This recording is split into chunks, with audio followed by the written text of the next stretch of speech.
Sydney Fox, very first guest on our podcast. Excited to have you, and thank you. Thank you.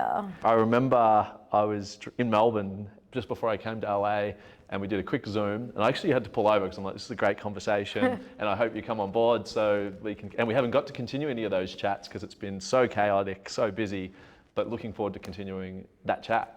Oh yeah, literally we were just bouncing off. I feel like we both did not want to get off that call because it was just like firing away. Yeah. I mean, it was. So now I'm excited to continue that here, and I think I wanted to lead off straight into it. I have a philosophy of eating dessert first, just straight into the juicy stuff. We'll kind of get to your story a little bit later, as I get to learn it too, which I'm excited about. But I know you specialize a lot and talk about the importance of the nervous system.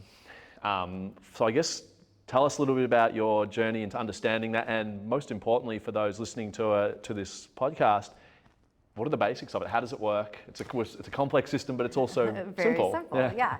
So to keep it simple, like the nervous system, I just like to talk about the parasympathetic system, our rest, digest, and then the sympathetic nervous system, which is our fight or flight, our freeze. And so those two are really our brain, our spinal cord, which the rest kind of feeds off of that, and everything stored in our brain is stored in our body, our second brain, our gut. And so really I got into this because of my personal burnout and being an athlete my entire life and going from one extreme to the next when it goes to a sport, maybe food, friendships, partying, whatever it may be, and then just like, okay, this lifestyle is not working. What's next? But everyone kind of, I think modern society, from what I see, is especially in LA or where we are here, or even where I'm from, Melbourne, Sydney, we're all living that burnout culture. What do you see, and what are the drawbacks to living in the sympathetic, in that fight or flight, what I would call yang? What happens? What do people know? Maybe they're experiencing it and they got no idea why or what's happening. Yeah, I think at first it's kind of like thrilling. It's exciting. So a lot of people want to keep living that fun excitement of like go, go, go, go.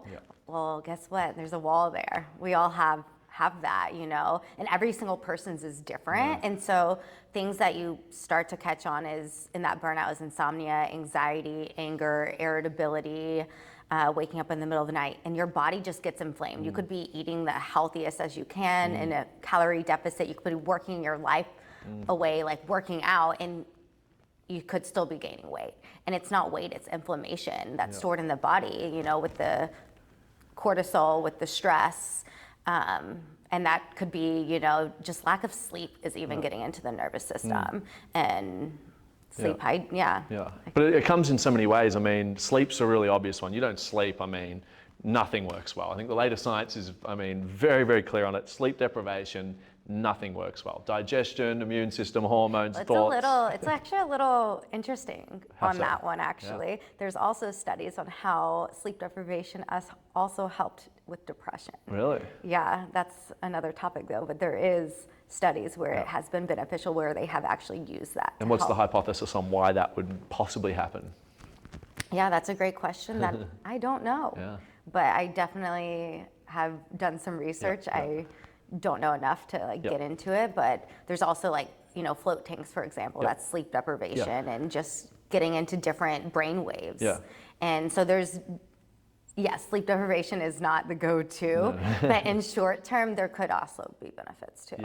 And what else are we doing outside of sleep that maybe people don't realize is burning them out, is trapping them in this sympathetic zone that they can't get out of? And they're not, because I think when you're aware of it, you can do something about it. The most dangerous thing in life is when you're doing something and you're not aware of it, and this thing's happening, negative effects happening, and it's going to explode at some point before maybe you come out with something that's too late. You got disease, illness that is irreversible. Well, I think that's the scariest part, is that a lot of times when you're in it, it's because you're not self-aware. And you're caught in the matrix, as I call it. Exactly. You're just in you're just going with the flow. You're not actually present and living life. You're just kind of letting life live through you. And so you're just in default mode. And you're not actually living and breathing and enjoying the process of life. So I think some things, I feel like if you're watching this, you have some kind of awareness, to begin with. But A lot of things that I notice is just like a lot of belly fat to begin with, like a physical appearance. Yeah. It's like we're holding like a lot of cortisol like in our belly. Comes down to our skin as well, is it? It's common that you see, like heavy inflammation and stress is skin. They say that comes out in the skin. Do you see that a lot in clients? I do. You know what I notice in clients is like skin's really thick. Right.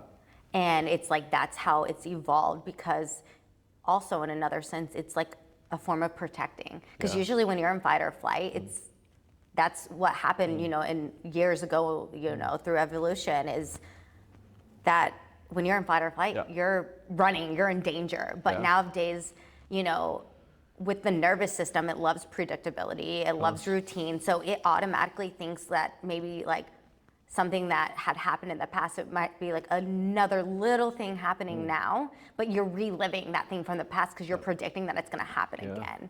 And so it's just building up skin and skin and skin, and same with fat. It's just building and building. It's our body's way of protecting us. And so it's like how... And what's the main, like you have a lot of clients one-on-one, which I think's the best. You get a close-up view of what's happening in people's lives. What's a common trend you're seeing? The busy life in LA, but I mean, I feel like the whole world's becoming this hustle bustle life like LA. What do you see most? And then what's your first thing that you most commonly find yourself prescribing to get people out of inflammation, out of fight or flight? You know, I'm gonna like backpedal. It can also be kind of challenging and difficult because some people aren't also open. Like they want to change, you know, and then they're not actually open. They're like so stuck in their own habits. So I think that's a little tricky, is like also meeting people where they're at and just kind of doing that. And then you just plant seeds. But I think like the biggest thing that I would say is just the first part, showing up.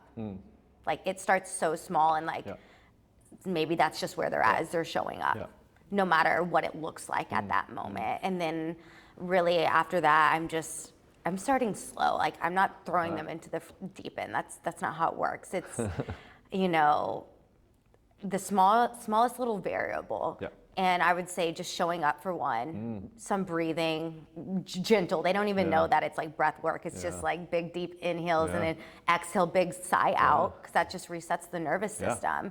And that's really like the first thing, is just like trying to get them to feel safe in their body. I think that's like the most important thing, is like, it's a safety thing. It's like letting go of that control, but you have control with you. And it's like, same thing with like the predictability. It's like wanting to control outside things. And obviously the mind is maybe, it's probably, or it is the most potent and strong force of the nervous system. How do you go in helping people shift that mindset from a mindset that sees everything as problematic, stressful, maybe sees the negative, into what we were talking about a little bit earlier, like acceptance, and how do you, I mean, do you go slow with the mind as well? Oh my God, that's like the slowest one. And I do say like the older clients are, I would say it gets even more tricky, but I think with that, it's just like learning to bring their awareness inward at them. So kind of like reflecting back to them what they're saying to me is like a great start. And also just having that space of openness, building that like rapport of openness and trust. So they also, you know, can start to trust themselves, because like that relationship is just an example. Do you get them reading? Is that something you like to do and say, hey, this can help change the perspective, the lens of how we see the world, or not so much? I mean, it all depends on the client, you know? Like some people don't want to hear it. They like, no, I can't sit here. Like it's so, like their nervous system is so frightened. But then some, like, of course, I want to explain like how breathing literally, it quiets the mind, it calms the nervous system, it balances it out, it increases joy, happiness, creativity, and there's just so many benefits to it. And the science on breath is getting stronger by the day. Like I feel like I read a new study every other week. And from what I can see, and my observation of a lot of studies, is the 5 and 5 breath, which is how monks have breathed for thousands of years, seems to outperform other meditation styles, music, whatever it may be. The 5-5 seems to be the best for all the chemistry in the body. Have you seen that pattern, or have you seen another style that's been really strong? to be honest, I'm not super familiar with that one, and I'm excited to learn more into it. But I think, I mean, the most basic one that I always start with all of my clients is the box breathing, just to start what that is, or even just belly breathing, like putting your hand on your belly just for a minute and breathing into your hand. Like that's the most basic thing, because a lot of times when you are stressed or you're in that fight or flight, we're breathing actually into our chest or into our back, and so over time, all you know is this, you know? But yeah, I would say more belly breathing, and like box breathing is very just 4, 4, 4, 4. I love to just do like even inhale for 4, big audible breath out for 6. Like I talked about, just resetting that nervous system. And then just for listeners that aren't aware, I mean, a lot of people are now aware of breath work. I'm not sure everyone's understands how simple the inhale is with the sympathetic and the exhale is connected with the parasympathetic. How would you best explain that to someone? I love to say this. I feel like the more you can inhale, it's the more that you can like receive, right? Like that's how much more like space that we have to receive from other people. The more we exhale, it's the more we have space, you know, inside of ourselves. We're creating space for joy, happiness, positive feelings. So if you have like a short exhale, you have nothing. You don't have room for anything. You're gonna be in freeze. You know? Well, it's funny that I study a lot of the Tao and Eastern philosophy, and they knew many thousands of years ago, if you breathe in very shallow and it's like, you're full, they understood you've got no life force. There's no, you know, low oxygen, low chi, low prana, low energy. And I'd say 99 times out of 100 when I do this exercise with people, the correlation is very strong. But they also understood if someone's exhale is very out, they go, oh, you're going to be a high stress person, highly strung, because it's stuck in you. Yeah, it's kind of stuck in you and you're not able to relax, ground, move that energy out. So you kind of carry the weight of the world on the shoulders. It's kind of like that cute saying. Why do you want to be grounded? What's like the importance of being so grounded? Well, I mean, depends if you want to go the woo-woo or, but I mean, I think the problem is modern society being on our phone, or even how I'm sitting right now, the energy, I'm talking, I'm thinking, the energy's up here. Too many phones, too many notifications, social media, and we get all the energy stuck. Our breath's shallow, so everything gets stuck up here, which is a fight or flight, sympathetic feeling. So you can just feel, that doesn't feel good. So you're not in flow. Not in flow at all, and you're not in the parasympathetic. Yeah. You're in the opposite. Where grounded does seem to, for whatever reason, ground you, calm you, relax. And I mean, if you try and do yoga, for example, do a single leg pose and someone's stuck up here, it ain't pretty. Get the energy down. Now their physical practice improves as well. But what's your theory? Why is grounding so powerful? I mean, so many other things were coming to our mind. Even when you were talking about that breathing and stuff like that. I don't know. You know what came up for me is how I know so many people, when they're wanting to meditate, they want to do it in a quiet space, right? And people are like, why does I want to do it in a quiet space, but yoga's not just on the mat, it's off the mat, you know, like we're doing this to thrive outside of here. And I think the thing when you were saying grounded and stuff, I think it's important to recognize that there's always going to be chaos and external forces around us. Life is chaos. Exactly. So how can you still keep this calm, grounded, centeredness in you despite what's going out there? Because it's always around you, you know, as long as you're living, you know, out in the world. I mean, I have this saying that I'm like, life is just constant. You're at a war, and it is constantly pulling you into fight or flight. Nearly everything in modern society. So you've got to fight that war into the parasympathetic. It's like a tug of war, and life's pulling you pretty hard into stress. So it's like, how are you going to win that war? It's all you know. It's kind of easy to go there, you know. I mean, you don't have a choice. It's yanking you. which is it's healthy too. It serves a purpose, but also though you need to know when to pull it back and rein it in. And the breath is probably the most powerful anchor that we have back. 110%, because you can also control that. And that's the beauty of it. Conscious breathing. Conscious everything. So breath's a big part of your practice.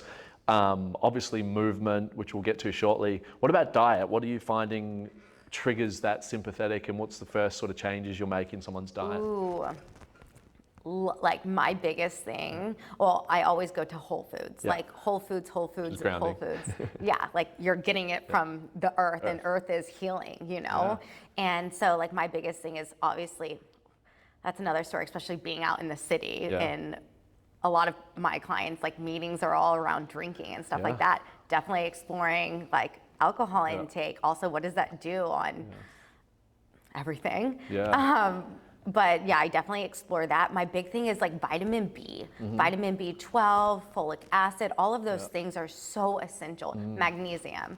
So I think the biggest thing I would say I'm a big believer in supplements.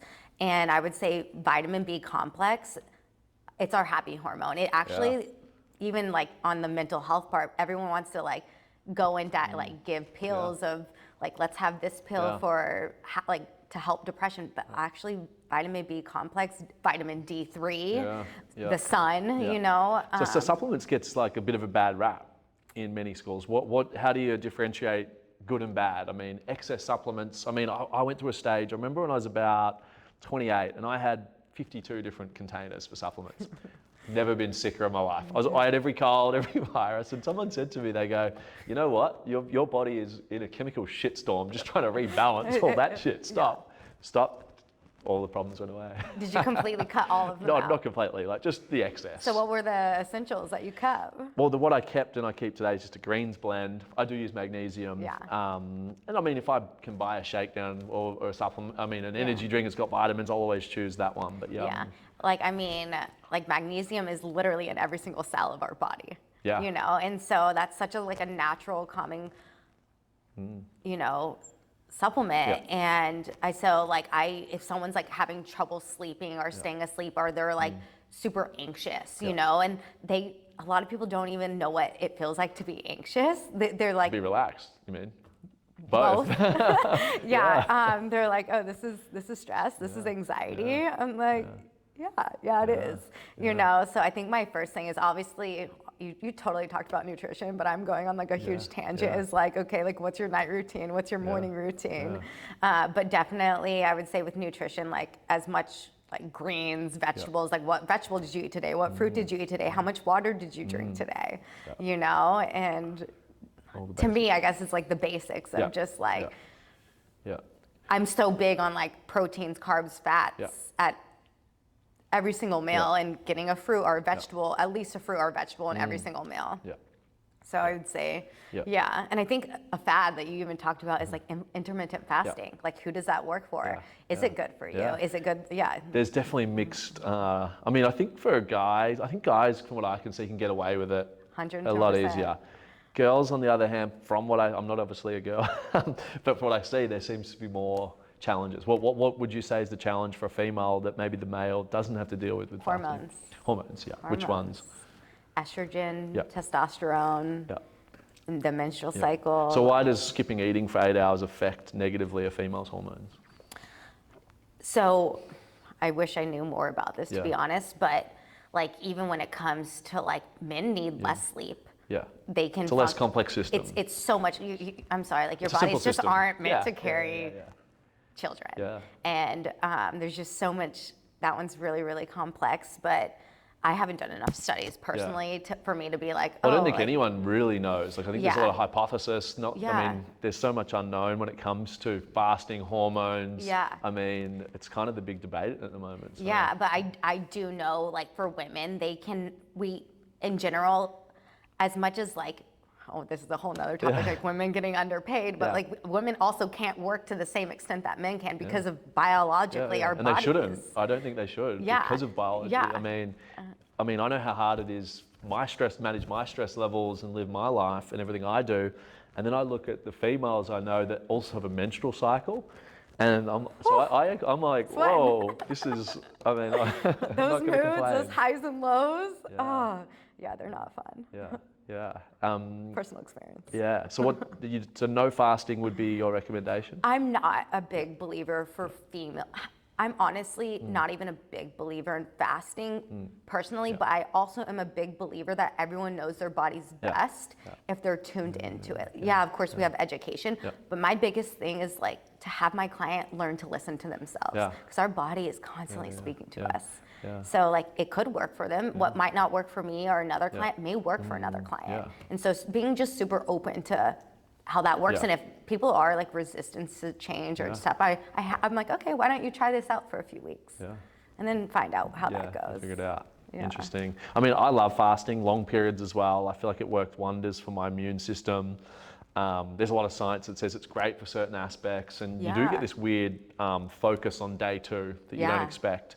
But I mean, if I was female and I had hormones running up and down, I mean, what effect would that have? I don't know. Yeah, I honestly, with some of my clients, they definitely do it, and some of my females, and it does work. Do I necessarily think it works long term? I haven't seen it, and I don't even know if that's a recognition in them that they've had because of this highs and lows. I do think short term, it has always worked. Short term, absolutely, and I think that there's so many pros, but there's also cons, and just like what are your limits, what is working, like what's going on also externally in your life, what's stress, like what's your thought process. Thought process, that's one of my favorite things to study. For me, the human body, even though we're saying a lot of stuff's not proven, it's kind of easy. Physical practice especially, fix everyone's major joints, get them moving in all the ways they should and the muscles loose, the body's pretty much there. We know how to progressive overload, build muscle, eat enough protein, blah, blah. It's kind of simple. Thought process though, now that is a tricky one. And I mean, I battle with it on and off through periods depending on the chaos in my life.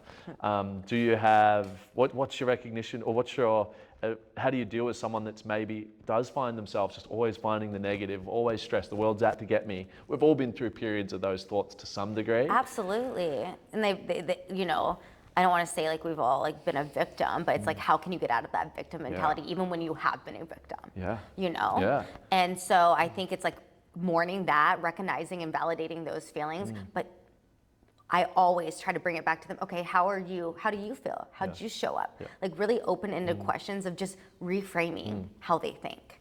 And that is like, without them even probably knowing it, I just am like, okay, so what could you do differently? How could you show up? Because we can't focus on the other person or anything like that. And so it's what I like about what I'm hearing about your coaching style is you don't tell too many things. You seem to come up, let them raise awareness, ask them the power questions, and it's always like leadership 101 is having someone else come out with the idea is going to be 10 times more effective than being told. I don't want my clients to feel dependent on me. I want them to be empowered that they can go out in that world and thrive. Thrive, not just with me, but outside of here too. I want them to know that they have all the skills within inside of themselves to live. And do you have a routine for just raising awareness? Like, I mean, because if I'm not, I'm not seeing a therapist every week or whatever it may be, is there anything you can build and systemize into their life to get them just being aware? What is my breath? What's my diet? How am I feeling? All these different elements. Oh my God, so many things. But I think like the biggest one is having a routine of journaling.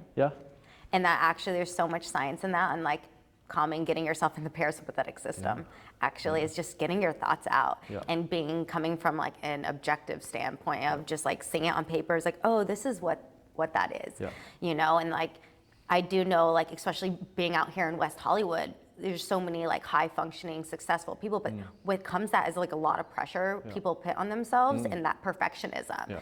And so it's like a lot of times not seeing the progress they're making. So even in an instance of like, okay, at the end of the night, I want you to sit down and write all the things you accomplished today. That's great. And so one thing I haven't looked at in this space is the science of journaling. I mean, there's so much science coming out from everything, from grounding, walking on earth in nature, breath. Is there just as much supporting science coming from journaling? That's a good question. In some studies, absolutely. There's so many modalities in the therapy world that studying's like there's so many skill workbooks out there. I don't think that they would be out there for a reason. Do I know if there's enough like research studies? But also science is so limited as well. It's hard, it's expensive. To do great studies is expensive, difficult, there's challenges. I mean, I think you can always study on yourself, right? Correct, you've got best scientific experiment. And I think like the most intelligence is that creativity too. And being free to get that out without any judgment. And what do you think, LA is the rat race, it's the who's who, it's this chasing status. Do you see people a lot more tense and hurting and struggling because of that? Or do you think the whole world just has that now? I mean, Instagram's global, it's not just in LA.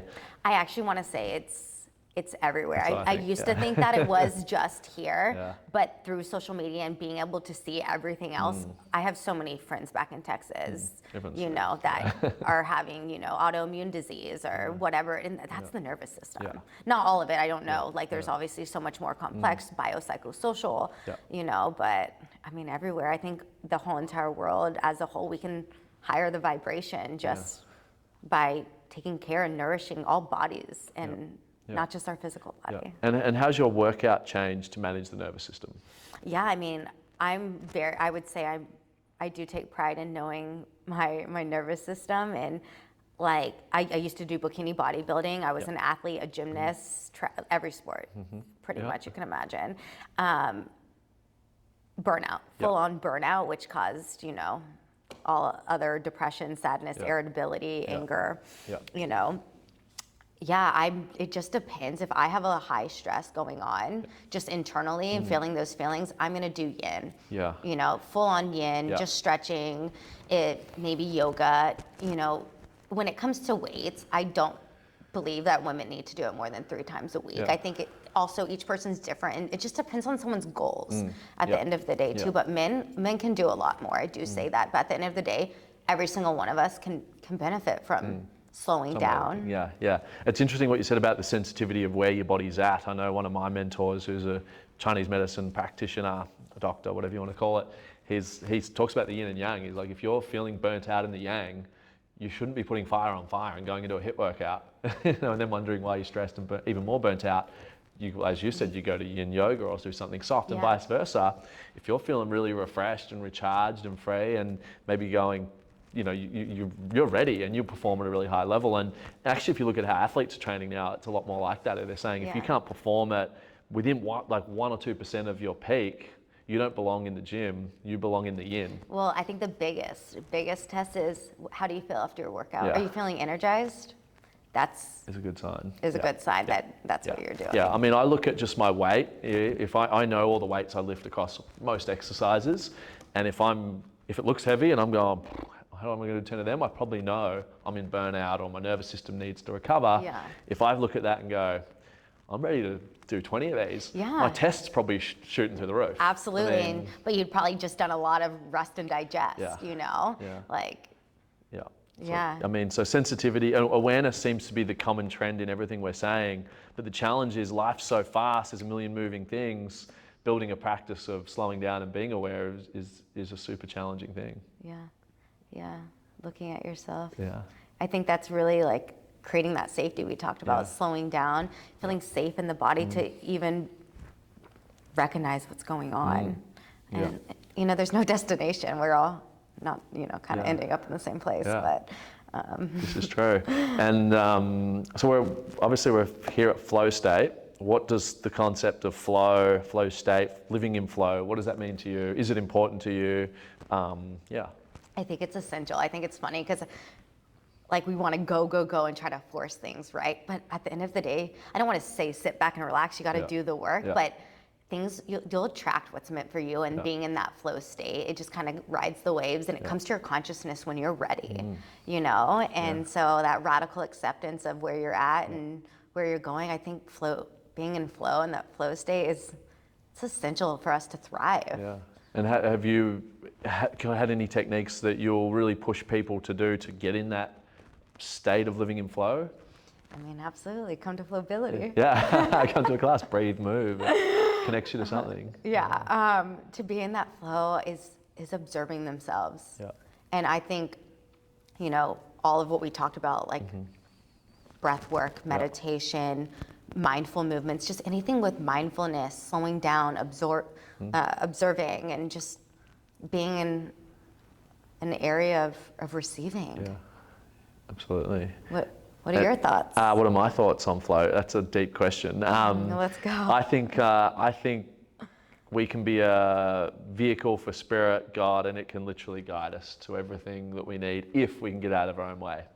I go through periods of being guided by it for sure, and you see things, numbers, everything just, the carrot just dangles. Signs, But I also go, I mean, for me, my life, even studying flow and living this for many years, I mean, moving to LA was chaos. I was definitely not in flow and pulled out of it. and definitely not living that. And why? Because I was working 18 hours, 16 hours, not eating well, not moving, not breathing. I hear you, but yes and no. I think any transition in your life, like that was what your flow looked like in that moment. Yeah. I think I was too tense, very tense, pressure, feel it. But I think flow is what, we can talk about what surrender and acceptance means. But when you're surrendered, even when you're high stressed, you're not exhausted because you're surrendered. We get tired, I think, because we're trying to force. So what do you feel like you could have done differently? Just relax, loosen the expectations. So be like realistic on. Yeah, just soften up the mind a little. But it's a balancing act, because I think you wouldn't speak to many entrepreneurs that have done big things that said there's not an element of they had to force their way through. And what do you think of, being here in LA and entrepreneurs? Yeah, I think it's the yin and yang balance. I think if you're too forceful, you're going to burn out, you're going to push. And I think there's no better feeling than having the universal spirit or God, spirit, whatever you want to call it, the Tao, behind you. Who's going to be stressed if you've got the whole universe behind you? That's part of one of our bodies is our spiritual body, you know, and having that faith that you're always going to get what you want and it's all gonna work out. It's funny. It's to just really believe in that and just surrender. Very hard. It's funny. I used to laugh at that, and now it's like my superpower. So how does someone make the shift? Because someone that's had a lot of negativity in their life, trauma, they would have a really hard time believing. They'd be very skeptical. I totally believe it. Absolutely, and I think that's very realistic. And I think it's interesting you said that, because there was a time in my life I remembered I was punishing them, and I was punishing them by isolating myself.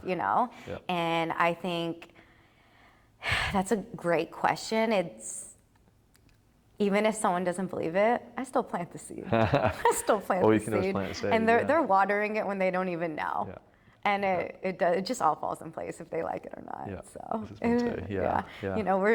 We're around these people, and I think I'm saying that to people or vice versa for a reason. Yeah. And sometimes people just need to hear it, even if it doesn't feel well, and you just keep saying it. And then if it doesn't align, I ask them, okay, how could it align? Like exploring that with them even. Yeah, interesting. Yeah, flow, I think there's two aspects to flow. There's the flow state, which is just this, what you talked about creativity earlier, this great high, similar to a runner's high. You could argue that's a flow state. And then there's the philosophy of working with the flow of life, the forces of nature, of something higher. And I think they're both magical. Magical. Yeah, and magic, life's magical. If you really get the skeptical brain out, I sometimes, if I'm in flow, I remember I come off a big day surfing, was a bit bigger than I was comfortable with. And it was first thing in the morning, most beautiful color you'd ever seen.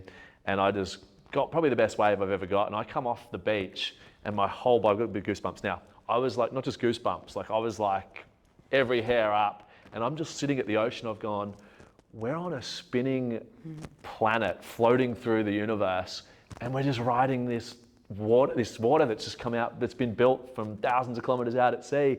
This is insane. Full on euphoric. Yeah, euphoric, that's the word. Yeah, there was pure euphoric, appreciating the magic of life. And that's just the opposite of being cynical, which I can be very cynical too. Yeah, it all serves a purpose. It's interesting when you were saying that, like, even like as something people start think that could be like grandiosity, into that, and thinking that can even be unhealthy. But I think it's super healthy. Yeah, it's great. I think it serves a purpose for like the greater good. Yeah. And I get it with dogs. Actually, the other time I do get that euphoric, like appreciation of the magic, is around my dogs. I sometimes will sit there with my dogs and I'll be like, how are you this weird looking creature that can't talk? We somehow landed on this earth in the atmosphere, and we're like best friends, and you're teaching me. How we're so you still are unconditionally loving me, even when I'm like at my worst in that moment, know. And they teach you. They are a definition of unconditional love. They're the best teachers. Unconditional of love. Yeah. Oh, that really hit me. Unconditional love and being in the flow. They are. Yeah. I'm here without my dogs the first time in 8 years. And it's a missing part of me. Yeah. I know. Yeah, they're a part of you. Yeah, and I think for me they're my gateway to spirit, because I'm someone that can be quite yang, chasing whatever you want to call it, success, whatever that means. And the dogs just bring you back down to go, hey, none of this shit matters. Dog doesn't care if you're a millionaire, squillionaire, 20 followers, 5, he doesn't care. And that's how it probably should be. Yeah, they just are being present, mindful, enjoying life, enjoying the doggy world. So I think we need a dog in here after this chat. Yeah. we need a Ruka. we need a mascot. But I'm happy to. Yeah, we'll bring one in, please. Yeah, I have one. What do you have? Ruka. She is my pride and joy. She's my princess. Right. She's part chow, shepherd, retriever, just pure perfection. Cool. Why hasn't she been in? I don't know. I'm a little sad about that right now. Put her in the corner. I mean, the dogs are a lot more. LA is a lot more dog friendly. It's one of the best things about LA. I mean, I stayed at the Mondrian when I first came over here, and on my level there was like dogs in the like level 8. I'm like, I've never seen such a thing. It was great. It was great, but I just started laughing. So Flow State's a dog friendly. Yeah, I mean, in Australia we have dogs in, but I got told be careful here in LA because everyone has a dog. You can have a zoo. Yeah, so it's not going to be actually like humans doing it anymore. Yeah, it'll be like Australia Zoo. Yeah. So I mean, we might have to be a bit more careful here because Okay. it could get out of control. Fine. Have you? What's a moment? Have you been able to see a moment in life where you have gone with the flow, or something that was chaotic and looked like a real negative to your life has been the greatest blessing? Because that's oh my God, everything. Everything. Literally everything. Yeah. Oh my God, the hardest moments, and I just surrendered and like ended up that radical acceptance of accepting that and being in the flow of like, all right, this is what that is. Like I'll let flow do its work and be open to something greater. Yeah. You know, I think that every time a door is closed, like something so much greater happens, and it only happens if we allow it. And we can only allow it, I believe, if we're surrendering to that flow and allowing life to do its magic. Yeah, because you can definitely block the flow out of your life. If you're a cynic and you're negative and you're stuck in that rut, and poor hell, you need life force within the body, I think, for life force to run through you. Yeah, I mean, if absolutely. you know, in Chinese medicine, they understood that the food we eat, there's live qi, there's prana, which you could argue is this spirit, this intelligence. Every single thing is energy. Everything's energy, yeah. But I really feel like some people miss the greatest force in life rolling through them because of everything from that cynical mind, negativity, diet, poor health. So yeah, it's sad. Well, what are your thoughts though on like toxic positivity? Yeah, well, I mean, I was a little bit like you said earlier. I was the biggest skeptic on all this positivity. I used to think it was toxic. But I think if it's real, I actually don't think it's toxic anymore. I actually think I heard Robin Sharma say about 10 to 12 years ago, and at the time I rolled my eyes at it, he goes, I think one of his books it says, we don't have room for a single negative thought in that brain. I was like, that's toxic positive. That's the worst advice I've ever heard. And I just had this epiphany recently. I was like, you know what? That is the best way to live your life. Even if it is a little bit toxic, so be it. It's way better. Feels good. Feels good. It's optimist. You give yourself a chance at this spirit running through you and life flowing through you. Yeah. So what are your thoughts though on like mourning and? That's a tricky one. I think case by case. I mean, I come from a background of stop whining, get back to work. We all have hard times, which is easy for me to say because I haven't had really hard times. I mean, I've had, compared to what people have been through, nothing. I mean, really. So, I mean, it's a really hard one. I don't know the answer. I think at some point, though, you've got to stop mourning. That's all I do now. Well, I think mourning is a constant thing. I wasn't even talking about mourning and death. Okay, I'm talking more about mourning the dogs that you're missing. Mourning old relationships. You know, like. I think it's super healthy. And I think I think that can be looked at as like pessimistic, but I think it's super positive to recognize like, oh yeah, like it's there, and I'm feeling this too, and excited about the future. You know. I mean, I mean, everyone talks about the book, The Power of Now, which I get, and don't think about the future or past. I'm like, I've lived the best life. I want to think about. It brings a smile to my face. My dog's not here with me right now. I think of him, my body lights up. So I don't want to not think about that. It serves a purpose. It all does, but also and the past and the present and the future. They're exciting. All I think like by planting seeds and like really designing, oh my God, that's like the thing I think the most is like really getting so detailed on what you want your future to look like, writing it down, and then just living day by day with obviously like how can you get there each day. Just so manifesting, that's a great topic. Huge. Because I think that's borderline can be unhealthy because I've been in spiritual circles and I can roll my eyes a little at some people that don't do enough work, that are going to, say all these things. I'm going to manifest it. Oh my, and it can be a little naive, and then they're setting themselves up for disappointment is what worries me. Well, I think with the manifestation, it's being realistic, and it doesn't mean you manifest it and don't do anything about it. It's about manifesting and then setting up a plan to take action. Like, are you taking the actions? I mean, you'll probably agree with this. Is you need to match the vibration, which is a big thing on manifesting. It's like you can't just dream of, hey, I want to be this fitness superstar. You've got to own the vibration. What is you have fitness, to be that person. Yeah. What is the fitness? What energy do they emit every day? Dreaming. That's dreaming. That's different than manifesting. Yeah. So I feel like a lot of people are stuck in the dreaming, not the being. And if you're in the being, so I mean, there's all words you can break up, but your behavior is being a certain way to have a certain thing. Yeah, we're not human doings, we're human beings. Yeah, so it's like whatever you be eventually will happen. But the challenge is, can you continue to be that way if the results aren't coming? And that's when life gets very difficult, because you've got this dream. Yeah. And one of my things I face every day is when business gets tough, it wants to limit your vision. So every time I have a loss in business, I sort of raise that awareness and go, don't let this shrink you. That's super healthy. Go bigger. It's super healthy for you to feel fear and just recognize it, but not attach to it. Yeah. And if you didn't, I don't think you'd actually be challenging yourself to living that, And if it doesn't scare you or excite you. Yeah. And crazy question, well, what's the meaning of life? Why are we here? What do you think?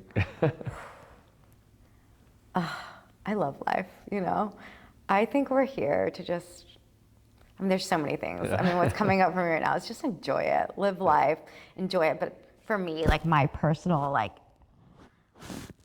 spread unconditional love. I think it's to leave this place a better place than you found it, than you came in. Simple. Yeah. Yeah. What about you? Well, mine goes a little deep, because I'm like, who put us here? I don't think we evolved from, that's another topic, but we're here for a reason. Someone put us here, some way, somehow. Why? I'm not sure. Why do we come out of the spirit body and come to the physical? That I'm not 100% sure of, but the essence of what you're saying, I agree. We get these senses, so I believe we should enjoy all of them within reason. As long in moderation, of course, in a healthy, but that could be completely defined. And a whole different topic. Just have sex 24 hours a day, alcohol and food. You obviously can't get away with that. That's not going to be in flow. You're going to be in killing yourself, and you won't be enjoying. That burnout. Yeah, so it's about everything in moderate, the middle way, they say in the Tao. Yeah. But no, I think enjoy yourself, experience the senses. We're on this earth. We might as well enjoy it. We've got these senses for a reason. I think you want to leave, if everyone just is part of their own evolution, the circle of life, we all play a role, we're all got our own unique skills, and if you just express that and live it, as you just said, the world will be left some way in a better place, whether it's micro or macro, it doesn't matter. It's just, it's forward, it's upward, it's onward. Well, it raises the whole entire world, or globally. Yeah. Vibration, if you move one little increment, it raises the vibration. The butterfly effect, great movie. Quite symbolic of that. Yeah. We were talking earlier about fads of fitness. Many great ones. I think the hot cold plunge ice is a great fad, but we were just talking about the middle way. How do you use hot cold? Where's the limitations? Where's the sweet spot? Yeah, first off, I'm the biggest believer in hot and cold for the nervous system, and just for everything, for sleep, for creativity, for everything. But again, you can overtrain, you can overburn out, you can do the opposite. So there's so many studies, both of the cryotherapy, our plunge pool, or the infrared. You don't want to do that more than 2 or 3 times a week. I think floor is pushing it. This is just from the studies I've read, my personal experiences. We're talking about magnesium and things that you recommend before. We already lack a lot of these electrolytes in our diet. So if you're going to go sauna 7 times a week and deplete them even further, well, that's one of my things is I tell my clients, I recommend professionally to use some hot and cold therapy and with all those studies, but of course moderation 2 or 3 times. But if they are going to do that, the hot, I tell them electrolytes, you have to drink electrolyte at the same time, especially if you're going to work out with me too. So, absolutely. And that's Which also I don't see anyone doing electrolytes with hot cold. I just don't see it. Well, you can get them at Flow State, right? Electrolytes? Not yet. I mean, we need a good formula. But I mean, like I follow the TB12 Tom Brady method because I just look at who's achieving great things at an old age. Yeah. You know, success leaves clues. Yeah. And one of his philosophies is just to sip electrolytes all day. Yeah. And I mean, that makes so much sense. Yeah. Oh yeah. I can just imagine all the chemical reactions in the body are working because one of the most obvious things, even when we're sick, is we lose all our electrolytes and it's very slow to recover. Simple fixes. The majority of our body is made up of water. Yeah. So. Yeah. Same with muscles. Literally. So that leads into probably the craziest trend I've seen since moving here in LA, which I haven't seen anywhere else in the world, is hot everything. Hot yoga, hot Pilates, hot HIIT. I really don't get it. Enlighten me. Screams burnout for me. Screams burnout. Look, I'm all to sweating. I think sweating's very, very healthy. Natural, moderation. Sweating's, detoxifying, but that's not being in flow if you're forcing it. Yeah. That's another topic. Yeah. But look, I think we talked about that, like stretching and like being super hypermobile because you're really stiff in the hot room. It's great. There's so many purposes, but doing it more than once or twice a week and being high intensity, that's complete like formula for burnout right there. And your body can only sustain that for so long. Yeah. Yeah, I think it's, there's a place for it and it's in a sauna with hot cold, in my opinion. Yeah. Do I even like it for stretching? Not really. I mean, there's many theories. So I've looked at a lot of different studies. I can't find one that shows a single benefit of heated yoga over normal yoga. Not even, I thought there'd be at least something. Yeah. Flexibility, joint mobility, burn more calories, nothing. Yeah. So that, if there's no benefit, I know there's some drawbacks, like we've just mentioned. Yeah. I mean, you're doing heat. Let's just go back to real basic. I look at life and go basic. Yeah. Let's look at tennis players, Australian Open, where there's extreme heat. Do you think there's any tennis player at the Australian Open that embraces that heat and it's, I'm going to sit out in the sun. I'm going to do my absolute best. I'm going to sit out in this sun 30 minutes before so I extra sweat. No, they're trying to cool their body, load with electrolytes to deal with this problem. Why? Because they don't want to get injured. They don't want to burn their adrenals out, all these different factors, and they want to be able to recover to play again in 2 days. Yeah, and also like even in like any like professional swimmer, like that pool is freezing cold for a reason because they're performing at their best when it's really, really cold. There's so many other things that came to my mind. I mean, so for me, straight off the bat, for performance, if you're trying to perform well, what's the goal of working out? It should be to improve function, which is performance of all. Feel better, improve, evolve. So for me, in extreme heat is going to lower that. So why on earth would you keep, athletes don't practice in heat for a reason. Yeah. It's not optimal. I mean, I know from my personal experience, like after I've done it, I had to go immediately to bed. I couldn't even go on with my day, you know, like if you're, I mean, there's so many drawbacks to it for me personally and for other people that I know. You're like, you're not going to the gym. Obviously it just depends on your goals, but if you're being an all around like thriving human, that's probably not going to be the go-to. There's a lot of drawbacks. You're going to be exhausted. You're going to be wiped out. You're going to be in that fight or flight. And then you're going to plummet to the ground, you know. And doing it 5 times a week is even crazy because even just doing hot, cold sauna, they're saying optimum is sort of 2 times a week. That's with no exercise. So throwing your body in those extremities with exercise, with stress, everything else we deal with in life, I mean, I don't get it. It's madness to me, but it's here at the moment. I feel like the truth always rises and I don't feel like it's going to be around too much longer. Time will tell. I've been wrong before. Maybe I'll be wrong again. What are some? I don't know. I think time will tell, but I can agree with you on this. I mean, I wouldn't say it's a fad because it's got a great tool, but everyone wants to, and I know why they do it. They're injured, they're high impact on the joints. They want to get off the ground and get on reformers. I mean, I'm the biggest advocate for mat Pilates. Yeah. And I'm like, huge. And it makes, again, I'm a logical guy. It doesn't make any sense to me why you would want to go on a reformer. You're off land. On the mat, you get to build all the stabilizers and build a relationship. You're doing in everyday life. Yeah. Yeah. I'm like, do you want to be highly functional in life on Earth or on training wheels? So, I mean, I can see why it was great. It's great for people with injuries and it's a great tool. Yeah. Like you said, the joints and everything. Like I definitely think it's a tool.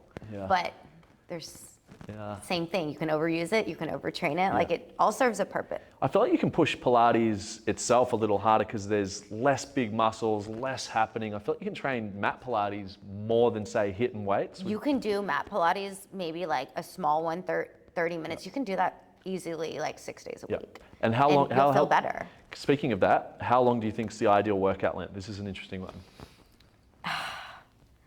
You know, I think it all depends on someone's lifestyle and Yeah. what they're going through then. How So they can that's recover, obviously yeah. a lot more like complex, but in reality for like the natural person living here in LA, Yeah.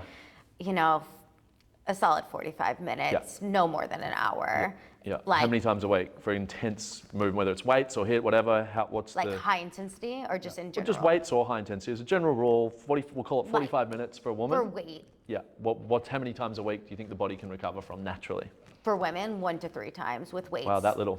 But I do think that you should still be moving every single day. Yeah. That's a whole nother topic. Yeah. I think movement makes you feel better, and it's not just for physical, it's literally for your mind, body, and soul. And I feel like, on the mat, like in the classes here with flowability, I think you can easily do that 4 or 5 times a week. Yeah. Most definitely. But like the high intensity, I think solid 2 times, and men can definitely do it 3. Yeah.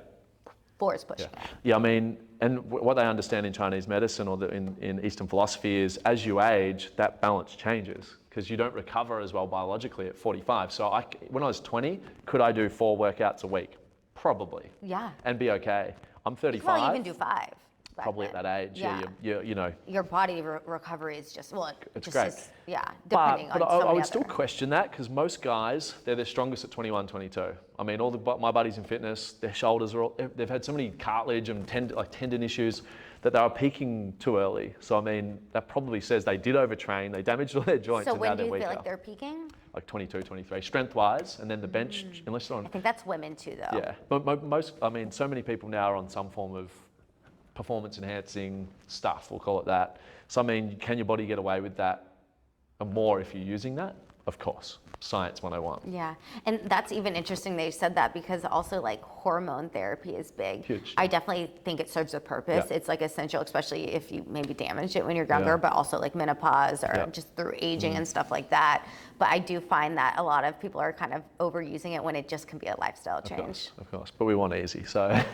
But that was, know. there was something else that came up when you were talking about easy. It's like, the hot working out, like the hot therapy working out. Yeah. People will think it's like a fast, weight loss. Yeah. It's not. No. It will do the exact opposite. Maybe like immediately for that day, it might feel good. Yeah.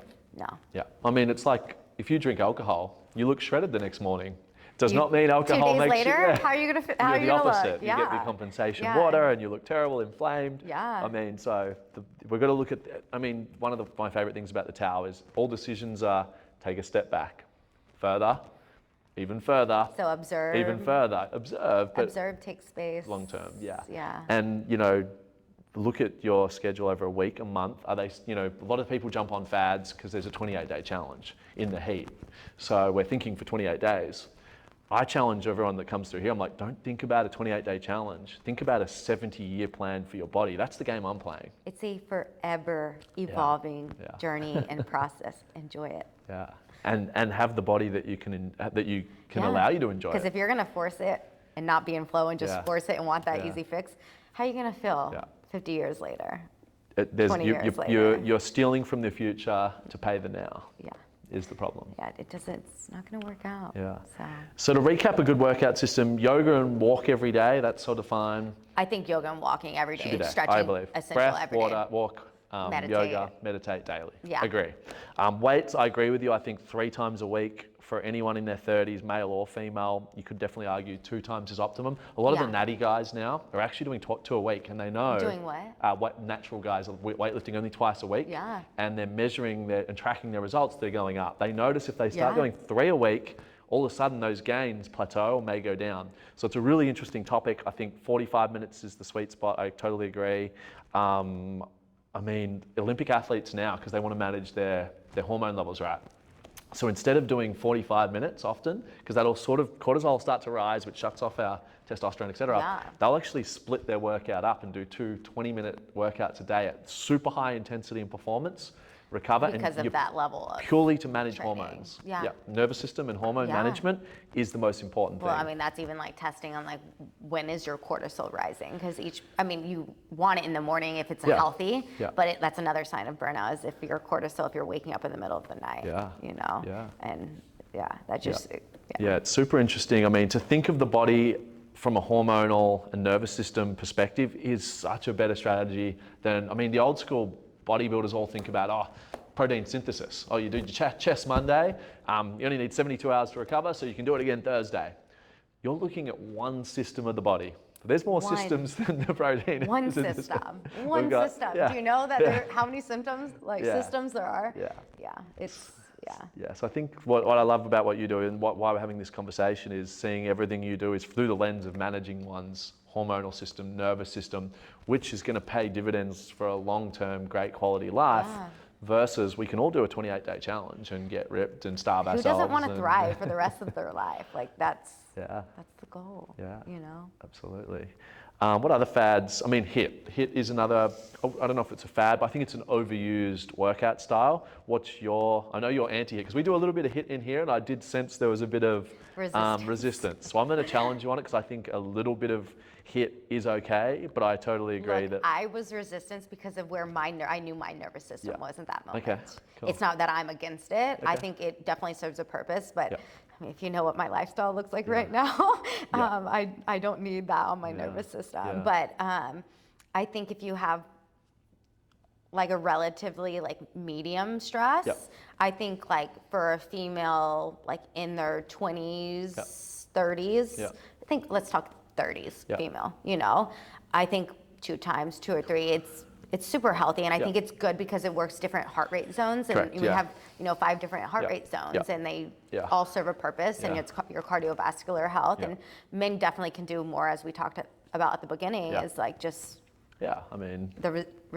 resilience, I guess, is different biologically. So one of my mentors, Paul Chek, says a workout you don't recover from is a workout you shouldn't do. Yeah. And that really plays on the nervous system because your muscles can recover on a protein synthesis level if you're just looking at that short thing, if you've got enough protein and everything else. But can the nervous system, we'll get to that next because I sensed a reaction to that. I don't know, I have so many things. But my theory was I was actually quite anti high intensity, and there's a great argument for longevity that we don't need it. You can have perfect heart health walking, great argument for that. But for me, there's longevity, but there's also, I want to be all around. I want to be able to sprint, run, be dynamic, do any sport, whatever, chase someone down the road, they still, your wallet, whatever it may be. You want to have that functionality. For it all. But I mean, other than that, I was like, it's probably not great. But there is some research that I've read recently that says getting your heart rate up above 95% of max once to twice a week is great for the cardiovascular system. So that was enough for me to go, okay, I'm going to do it once or twice a week for short bursts, which is why we program it with 10-minute blocks. I definitely think it can up those endorphins and the dopamine and the happy hormones. You get that runner's high. 110%, and I do. But the challenge is, and I was always like, why is people so addicted to just almost like hit every day loud? And it's because of that dopamine high. We mix caffeine, loud music, sprinting. We get so high, it's almost like mimicking drug taking to a degree. It is a form of addiction. It's massive addiction. 110%. Like addictions come in all different kinds of forms, and it's small, just recognizing that if you're feeling like you can't live without something, it's a problem. You're dependent on it. You know. I mean, I didn't have my coffee today, and I was a little slower, so I had to caffeinate for this chat. So I'm addicted. I want to challenge you one day to opposite action. I actually had to do it yesterday because I knew my nervous system, but I also felt like I needed it to get through. And that's a very common feeling. And it's like, very hard to get. Have you ever tried to get off caffeine? Yeah, you have, okay. I've done it. It was not fun. It's not fun. It's awful. That is a really tough week. I've done it before. Tough few weeks. It is. It can last 2 weeks plus. Yeah, you have to readapt your nervous system, to a different baseline. Apparently, one of the best ways to hack it is to just suck on coffee beans and trick your body into just getting a little bit and think you're getting the hit without it. Yeah, I do a lot of when I know I did it, or for my other clients, I'll just get them to do half decaf, half regular, and then go down to just decaf. It's just like getting off of anything. It's pretty crazy. But that's also how new habits are created too. It's like if you want to start learning something new, maybe I'm telling you, I remember when I started just wanting to read again, when I, was going through whatever, I didn't know how to function again. And just by creating a new habit, I was like, I'm just going to start with literally reading 1 paragraph a day. Yeah. And now I'm reading books and books and books. Yeah. Just by getting off something, it's also by getting onto something, Absolutely. It's funny, I look at my nature, I see myself as an all-in guy. I really struggle with that model. I really struggle to do things in small doses, and I've got an very addictive personality. It doesn't always serve me, but it's a two-edged sword.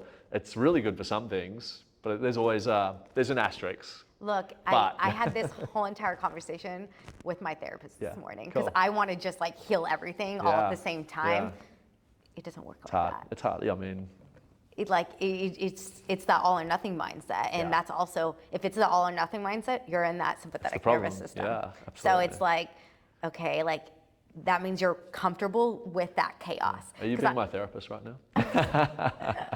Like planting all the like seeds? this, I used to have this narrative. Yeah. Literally, I Yeah. would say used to. Yeah. It was literally until Yeah. this morning. Yeah. Yeah. Was like, I thrive in chaos. Yeah. Like I thrive Yeah. being busy. I thrive under pressure. And it's like, wait, no, like you're comfortable with that, but Yeah. I'm trying to get you uncomfortable. Yeah. So like, Yeah, I mean, is Opposite there better? action. Is there better that you're not aware of? you can thrive anywhere at any time. And, Like, you know. And what we think's good for us is only based on our current perception. Yeah. We don't know that I think I'm high performer with caffeine. Do I really know if I'm better than if I was off caffeine and stuck it out? Probably be well. I'm probably You worse. have so, like all of us have so much natural hormones and drugs inside of us. Yeah. Your most truest, authentic self is your best self without anything. Of course, yeah. And it's, I mean, if talking about flow state and being in optimum state, it's relaxed. And I work with a couple of athletes, and everyone thinks to peak perform, you should be caffeinated and alert. In the study of flow, they would say you're risking being over-aroused, a bit on edge, you're not relaxed. Yeah. And I always just go back to, like, athletes, being a guy, an ex sort of sports guy. I go, look at Michael Jordan, most famous shot, Game 6.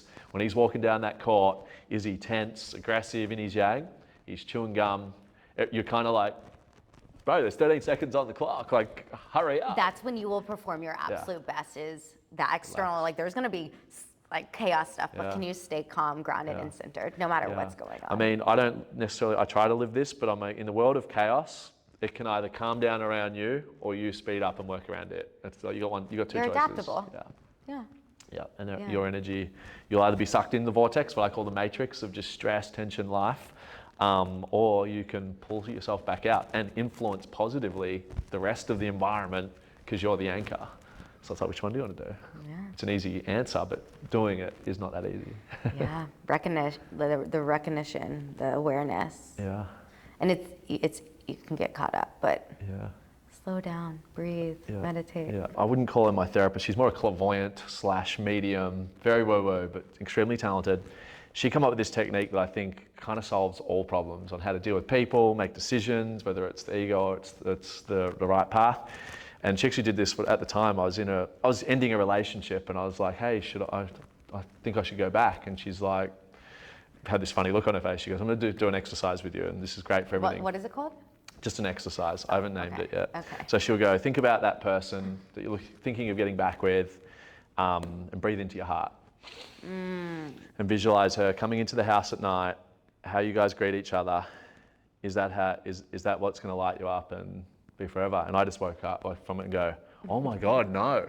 And she goes, make a run for it. yeah, she goes, I'm glad you said it. I just didn't want to have to tell you. And then in the opposite, if you're thinking about, it could be a person, a partner, or your path, a business decision, and you can try this now, is just think about the hard decision, or even if it's conflict with someone that maybe you're too hard on, or whatever it may be, you just breathe into the heart. And often your course of action will be very different. Well, I mean, that's like our heart chakra. It's like what literally is the center that combines them both. So that's also a whole thing on like Sufism, you know, like living from the heart and love. And Which, I mean, that could be a whole nother topic. I could talk, the Tao believes the spirit enters through the heart, which, I mean, I think there's many topics for another day. Yeah. It's been great chatting. We're out of time, but I think we'll definitely have to do a continuation, because I feel like this was a good time. the mind's just got too many mind maps they're left just bouncing on the board. So yeah, exactly. It was awesome to finally chat with you. I mean, it's been so crazy. I mean, it was just great to hear more about you, your story, philosophies, and I'm glad we're working together on here, and wishing you the best for everything. You're going to just be a star at whatever you do, because you're just shining in all areas. Thank you. So. I appreciate you having me so much, and I'm excited for everything. So congratulations also on you. all of these beautiful things that you're creating for the world. It's Thank you. great. Glad you're you're doing part of great it. things. Awesome. So thank you. Been great.